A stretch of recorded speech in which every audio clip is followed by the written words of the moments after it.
you never know what's going to float. You can only appreciate the making, you know.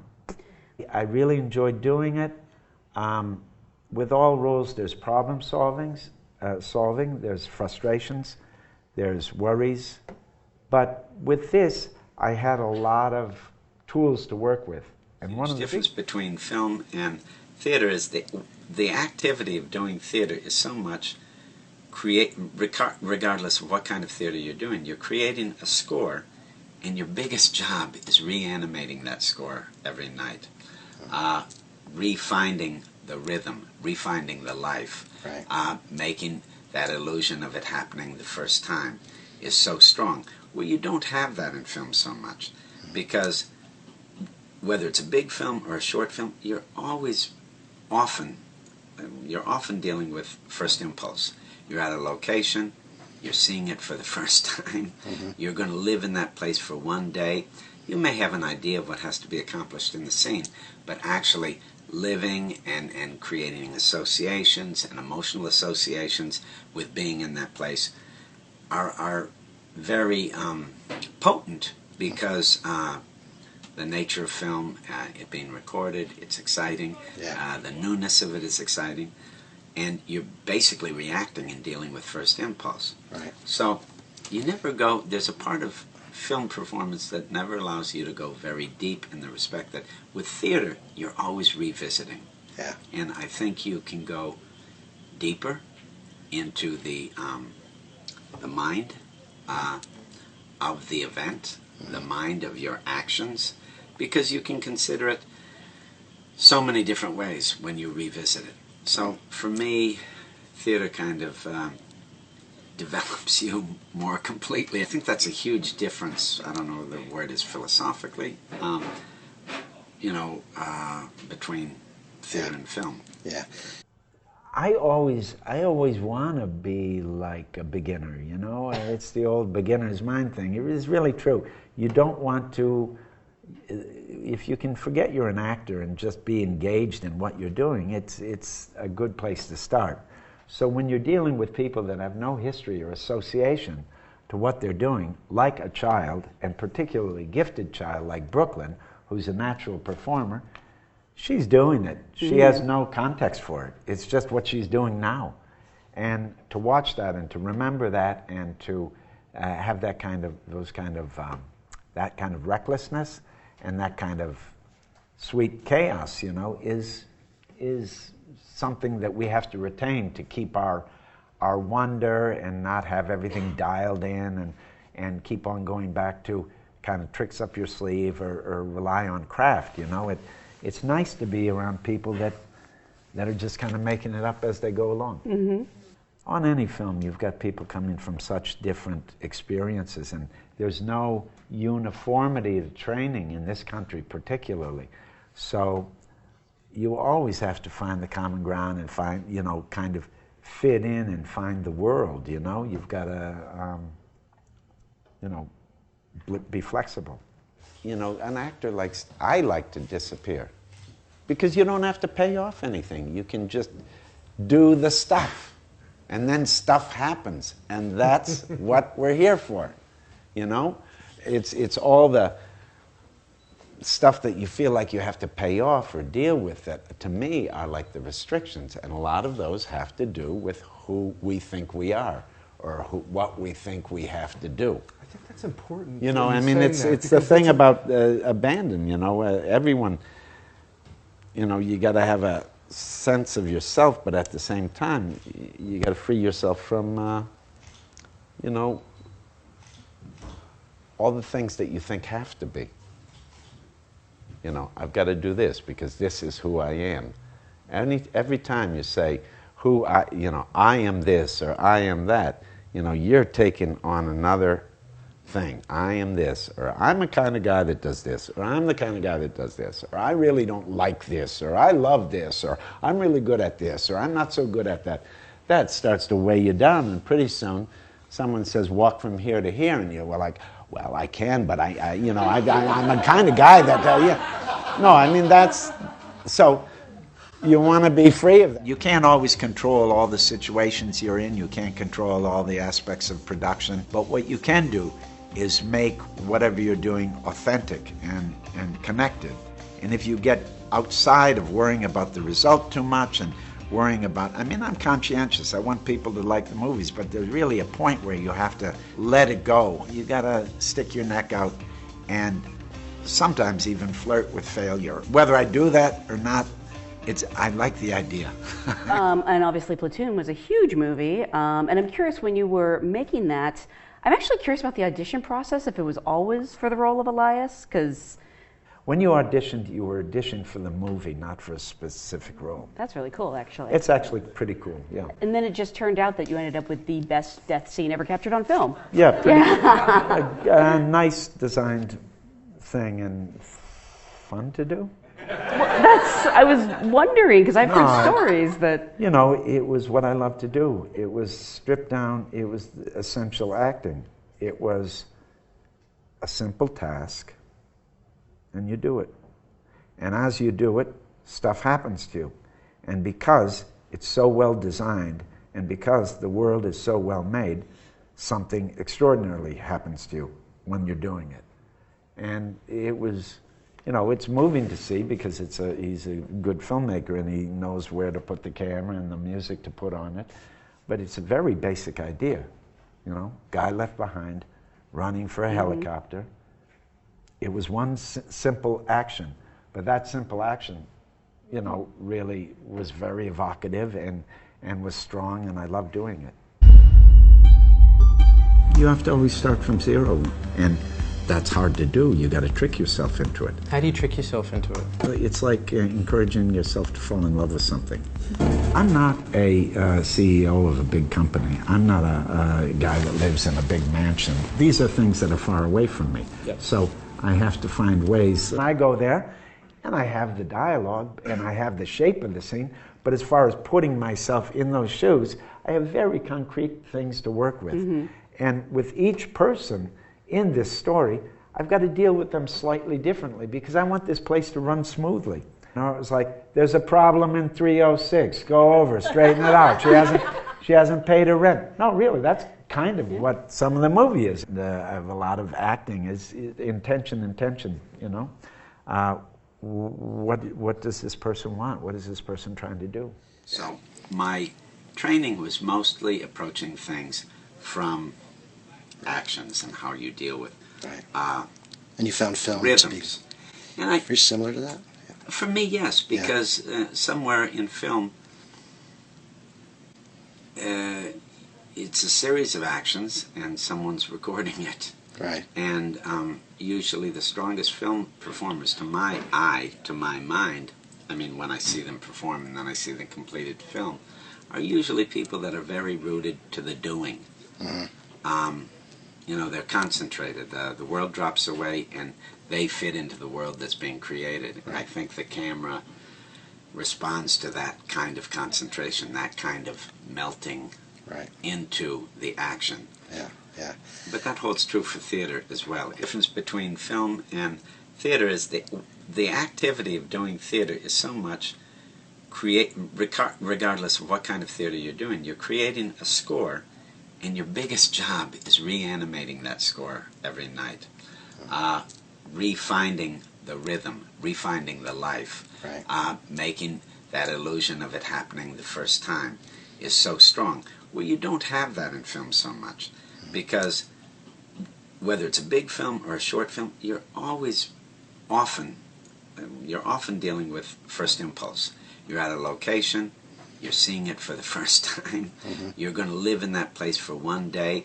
You may have an idea of what has to be accomplished in the scene, but actually living and creating associations and emotional associations with being in that place are very potent, because the nature of film, it being recorded, it's exciting, the newness of it is exciting, and you're basically reacting and dealing with first impulse. So you never go, there's a part of film performance that never allows you to go very deep, in the respect that with theater you're always revisiting. And I think you can go deeper into the mind of the event, the mind of your actions, because you can consider it so many different ways when you revisit it. So for me, theater kind of develops you more completely. I think that's a huge difference. I don't know what the word is philosophically, between theater and film. It's just in theater you have to But you're produce more, and I think you're the driving force. You're controlling the rhythms, where in film, so much more is about giving the editor. It is an editor's medium. It is a director's medium. It's about giving them material that is integrated and is whole. So any way they cut, slice it, dice it, light it, it will still have a sense of truth and a sense of reality. right. In my career, I go back to directors, Yeah, I've noticed that. because trust. I'm very much attracted. I like being in the room with people that bring out the best in me and excite me, and have a level of, smarts and passion that I identify with, and you have an immediate trust if you've worked with them before. And I like that idea also in a body of work where you become sort of a character in their body of work.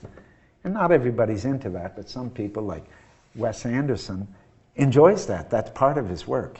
He's working on a big canvas, and each movie, he's never told me this, but I can see it this way. He's really refining a one long story. Yes, in one universe, it feels like, Maybe because I come from a big family. I love making families. I love coming to projects where everybody has a role and then you all come together and you make something. There's a pleasure in that, and I think in collaboration there's an opportunity to lose yourself. I can give my will to someone else's idea or something that they have to express and inhabit it.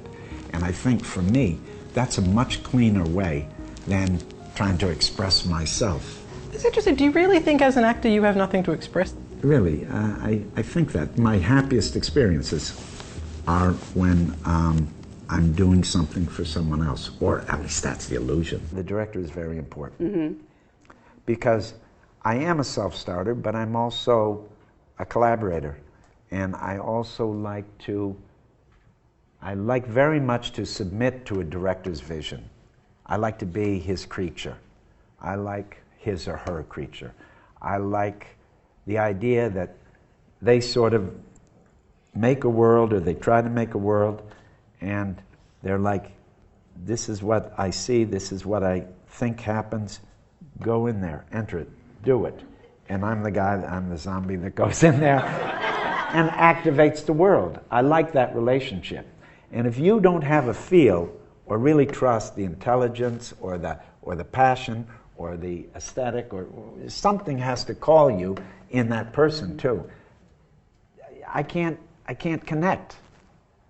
And sometimes I don't even know what that world is, and I'll go in there because I want to find out what it is. But if you're telling me to go in there and I don't know what it is, I want to trust you, or I want to be interested in you. It's important, How do you spend your time on set when you're waiting for your turn? Is there anything you do to keep your concentration?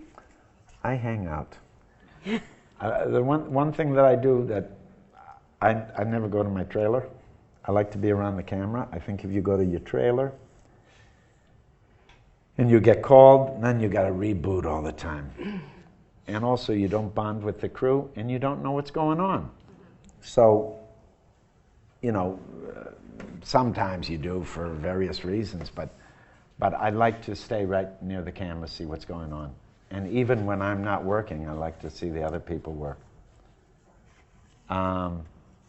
That's real important to me. And besides, I like making movies.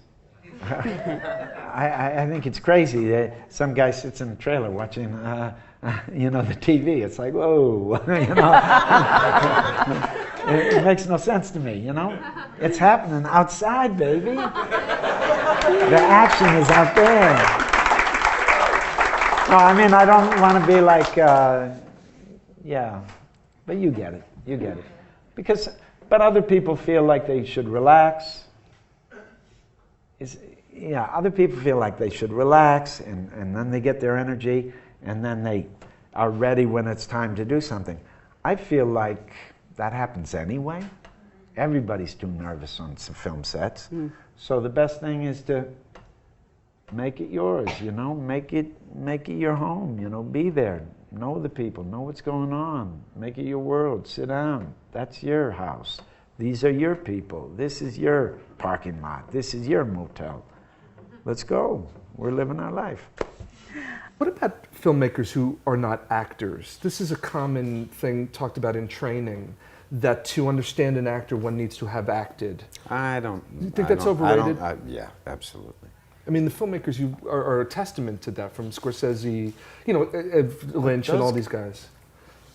It's not specific to Scorsese, but a lot of those guys don't know shit about acting. Right. They don't, and they don't have to. Hitchcock, you know, I mean, there's a history of these filmmakers. Well, he didn't want to know about acting, I think. Right. But yeah. No, what I mean, know shit about the process, and nor do I, because as far as I'm concerned, there's no uniformity to acting. Yeah. Everybody's different. Every film, every play. I'm a firm believer then.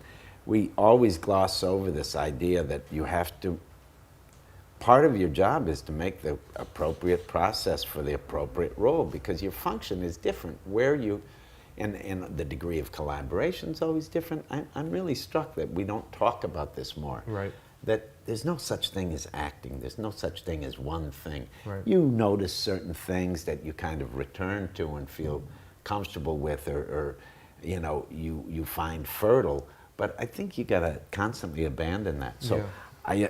I get nervous when a director thinks he knows about acting. No, I do. I love that you said that. I think that's very... I think of... I always remember, I don't know, this may be too obscure. Do any of you know a Greek director named Theo Angelopoulos? Okay. One time, he would always, he spoke very low. He speaks Greek, he speaks French, he speaks Italian. I would mostly speak to him in Italian, and at the time I worked with him, my Italian was okay, his was okay. So he would mostly show me things. He'd do the whole performance for me, which is something I like a lot. Yeah. You know, you just copy the guy. But I'd copy him, and he'd say, you know, boy, cammina così. And then the only thing he could say in English was, and then you cry. And I'd say, okay, I got that. Theo. And I'm not a waterworks. I mean, I'm there, but I'm not one of those guys that goes, that comes, you know. So Right. And you know, he only uses the 10-minute take. So there's no wind up, there's no help, there's no, you know, you got to be there. Right. And I said, okay, Theo. You cry. He was very insistent. And we're ready to do like the climactic, the biggest scene of the whole thing. And I've got to cry. And I'm in a perfect place. I feel loose. I'm there with the thing. I'm not thinking about my mother or anything. I'm really with the story, and I feel connected. Right. And even if I don't cry, I don't give a shit. I am going to cry because I'm connected. I feel in such a good place. I'm ready to go. And he goes, basically, everybody leave the room. Willem has to prepare. And I'm like, Theo! And they're all going out. And not only did I not I wanted to shoot right that second. Right. Plus, You were ready. it puts more pressure because it seemed as if I said, I'm not ready. You know, and so like everybody was, oh, Willem, you know, he really needs help. So then they kind of tipped, and it was like terrible. So I'd prefer some guy say, okay, then you just do this, and I don't, you know, kind of not care how you get there. Right. Jack Nicholson once said that if he's working with a filmmaker whose vision is unlike his, he's more likely to go over to it because he wants to feel out of control as an actor. Is that a preferable feeling for you? Yes, I mean, it's like They take the responsibility. It's their thing. If it's your thing, you have to think, what does it mean? Right. You have a stake in it. Also, there's this creeping kind of logic, and you want to show people what you think, you know? It's one of the reasons why I've never been able to. I have stories I want to put, but they complete themselves because I know them. Yeah. And I don't feel compelled to share them with people. Of course, when you put them on their feet, they become something else. But I have more fun taking someone else's and becoming them, because I can address impulses that I could never even imagine. Right. It's not what you think. I think people want contact. They want contact with something out of the ordinary, something where they feel their elevated selves, where they get in contact with something beyond understanding, beyond experience. It's an unstable life, but it's a satisfying life. You find yourself, you know, alone a lot in places where you're an outsider. And I love that very much, but it's also painful sometimes because it's deeply lonely. That's the irony. You're a public person, but at the same time, you can feel outside of normal life.